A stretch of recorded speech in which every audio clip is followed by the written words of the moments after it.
بیٹیاں سب کے مقدر میں کہاں ہوتی ہیں؟ گھر جو خدا کو پسند آئے وہاں ہوتی ہیں۔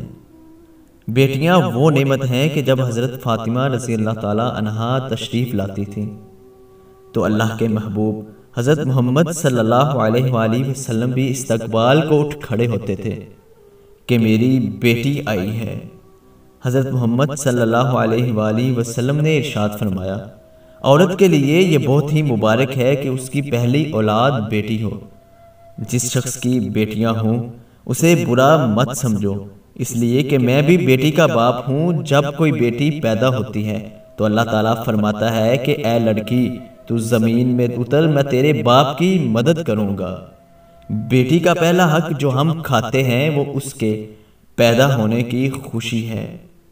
جو شخص بیٹی کے پیدا ہونے پر خوشی کرے تو جان لو یہ خوشی 70 بار خانہ کعبہ کی زیارت کرنے سے افضل ہے۔ بیٹیوں کا دکھ سمجھنا بڑا مشکل ہے، ان کے لیے تو اسی گھر میں جگہ نہیں رہتی جہاں وہ پیدا ہوتی ہیں۔ بیٹیوں کو ہمیشہ کہا جاتا ہے سیانی بنو، تمہیں دوسرے گھر جانا ہے۔ کاش کوئی بیٹوں کو بھی کہے سیانے بنو، کوئی تمہارے لیے گھر چھوڑ کر آئے گا۔ یہ بیٹیوں کی کہانیاں بھی عجیب ہیں۔ جہاں پیدا ہوتی ہیں وہاں مہمان ہوتی ہیں، اور جہاں رخصت ہوتی ہیں وہاں ملکیت سمجھی جاتی ہیں۔ مقدر کی کوئی گارنٹی نہیں۔ باپ سے بے دھڑک بولنے والی بیٹی جب کسی نام سے جڑتی ہے تو پھر سوچ سمجھ کر بولتی کرتی ہے۔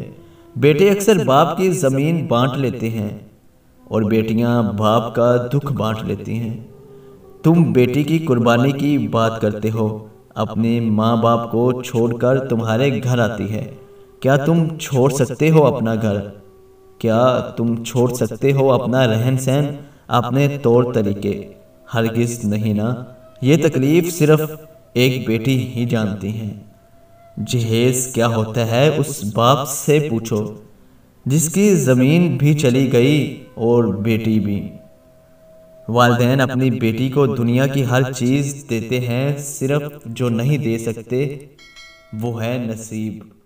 اللہ تعالیٰ سب بہنوں اور بیٹیوں کے نصیب اچھے کرے، آمین ثم آمین۔